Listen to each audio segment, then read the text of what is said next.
YouTube nagaan siniif haa ta'u akkam jirtan nagaa keessan annagaa kootiin galata waaqayyo isinis baga nagaa taatan jecha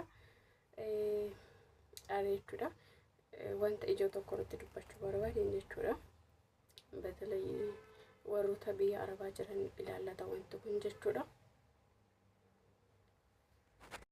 dhiifuma namni natti dhufnaa hin addaan kuta jechuudha innaa innis maalidha yoo jettanii jechuudha sagaleen kun nagaa malleen yaada jechuudha maatii waan mana jiraniif sagalee qaallasii tanan jechuudha kan dubbachaa jiru እና innis maalidha warroota birrii keessan ergattan jechuudha ማለት yeroo ammaa ijoolleen baay'ee birrii isaanii dhabanii dhugaa dubbachuudhaaf baay'ee tokko wanti jechaa jiru jechuudha birrii isaanii nyaatamaa jiru jechuudha wasan hin jedhu nama hin taane irratti birrii isaanii ergatanii jechuudha waraqata sobaa jechuudha birriin keessan biyya galii jira jedhanii waraqata sobaa jechuudha hojjetanii gadi furaa jechuudha bakka inni kun hojiin kun akka dirjiitti jechuudha akkasitti hojjetamaa jira jechuudha guruubii godhatanii jechuudha bilis nagaan siniif haa ta'u jechuudha inni warroonni ganni chaanaliidhaaf beeksisa wantaan maatii ta'an isin jira laayik gochuu hin dagatiin isin jira saskiraayib godhaa jechuudha viidiyoo jammartan immoo laayikii tuquudhaan jammaraa isin jira viidiyoo immoo hamma daawwadhaa maaliif jenna anuyyuu hin dheeressu mafi taa'imatti faranjiin jechuudha inna tokkotu jira waan ta'eef inna sa'aatiin qabu waan ta'eef hin dheeressu jechuudha viidiyoo akka qabaasiman hojjedha inna viidiyoo hamma dhumaa ilaalaa bilis qimamii wammar mana madaamii jechuudha viidiyoo hamma dhumaa daawwadhaa isin hin jedhaashe inna dhugaa dubbachuudhaaf baay'ee jechuudha wanti nama dubbachaa jiru kun yemmuu wanta qallitti isinitti fakkaatana dhugaa rabbi jechuudha ijoolleen baay'een birrii isaanii ergatanii jechuudha fakkeenya osoo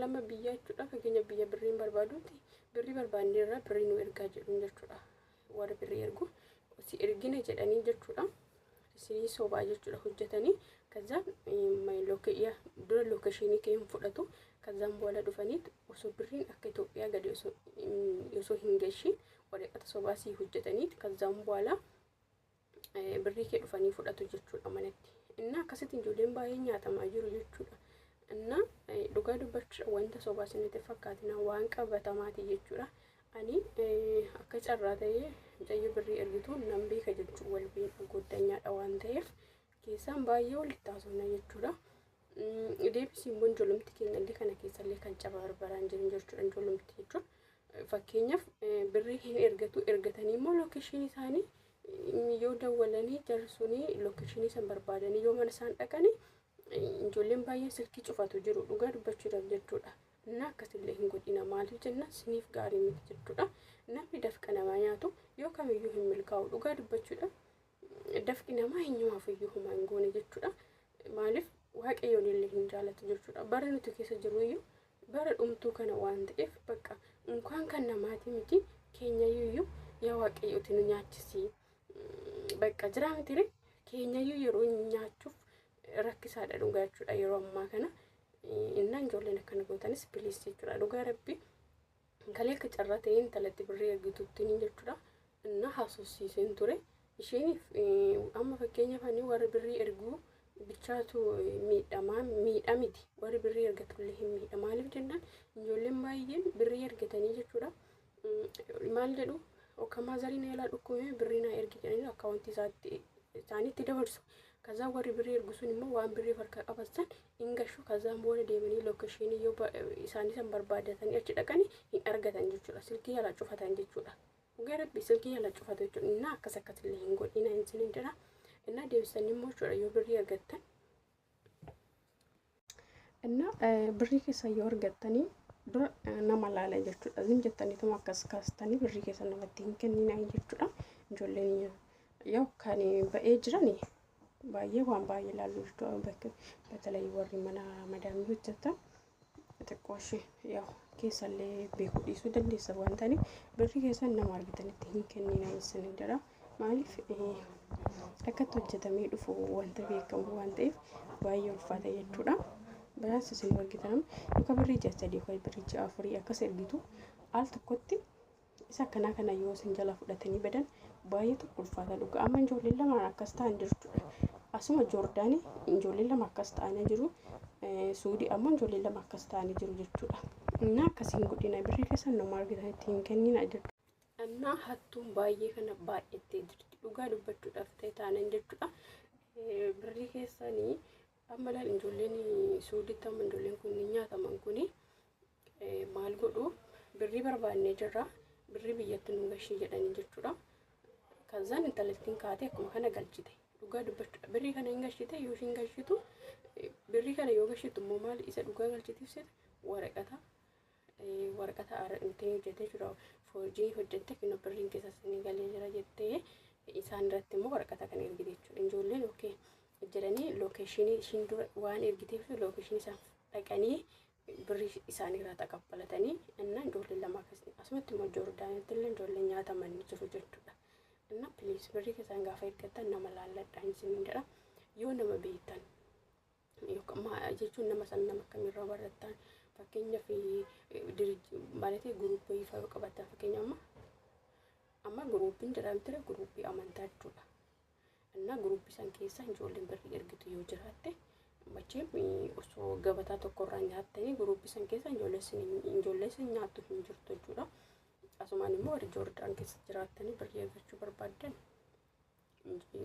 yoo amanamaa taatan dura ofii keessanii yoo amanamaa taatan birrii ergachuu barbaadan rakkoon qabu namni hin jira jechuudha. Birrii keessan bakka hin taanetti hin ergatiin isiniin jedha. Maaliif birrii keessan laal amma ijoolleen warri birrii ergu kuni birrii ersinii erganii dhufanii fudhatan. Maaliif jennaan ijoolleen baay'een lookeeshinii itti erganii kazaan isaan lookeeshinii sanuu dhaqan silkii jala cufattu ijoolleen jechuudha. Inna kana hin godhan jechuudha. Yookaan situ birrii kee buukii isaanii irratti gashita yookaan immoo birrii kee dhufanii sirraa fuudhanii deemanii sii galchan jechuudha. Ati immoo gaafa maal qabdare nama san namarraa baratte san nama san akkamiin akka baratte akkasitti addaan baafadhu laalii zinjittan birrii keessan namatti hin kenninaayi dhugaa dubbachuudha. Bara kana jechuudha. Bichaan beeku dhugaa dubbachuudha. Bara baay'ee ulfaata dhugaa dubbachuudha. Namni siif hin amanamu jechuudha. Inna maaliif akka hojjetamee dhufu ka argitu beeka jechuudha. Ija nama meeqatiin garafamaati.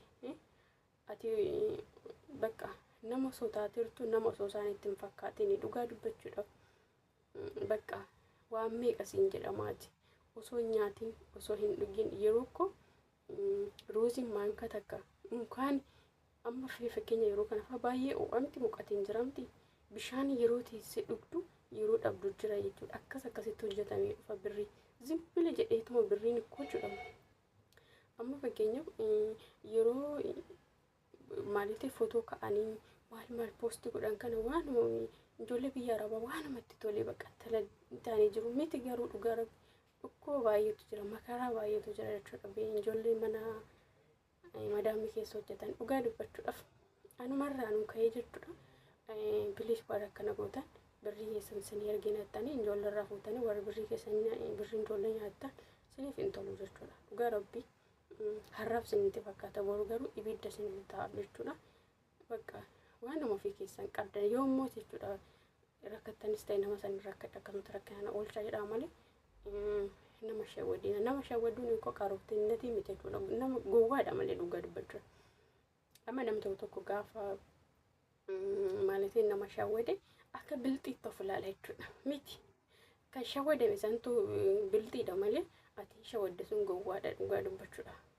Nama kan fakkeenya nama tokko ani ko akkas godheen jedha bakka ani gobaziin ani qaruute miti garuu akkasii miti dhugaa gaafa namarraa waan tokko aggabaabee malee waan tokko namarraa fuute yoo kan bakka namatti jira miti namatti nama gowwomsan ofii biltii nama godhuun akkas biltii godhanii nama gowwomsu miti garuu isa si gowwome suni osoo hin taane isaan ati karaa sobaatiin itti deemtee wanta san nyaatta san tusitu gowwaadha malee nama sanii miti jechuudha. Inna maal jechuu barbaadetanii nammaanii please jechuudha. Birrii keessaa yoo argattan sirnaan ergadhaa. Nama hin amaninaa yeroo amma gaafii wayillee kan gaafatame jira jechuudha. Komantii jalatti jechuudha. Anna gaafii isaanii isa warabbi jedhe sa'aatiin ergadde isiniif anan hojjedha jechuudha. Baasii yaa timirtii nama cufaa waan ta'eef sa'aatiin hin jiru jechuudha dhugaa dubbachuuf. jarmana oola waan ta'eef namatti hin tolu. Inna sinifan hojjedha hamma danda'e gaafii keessa sinifan deebisa jechuudha.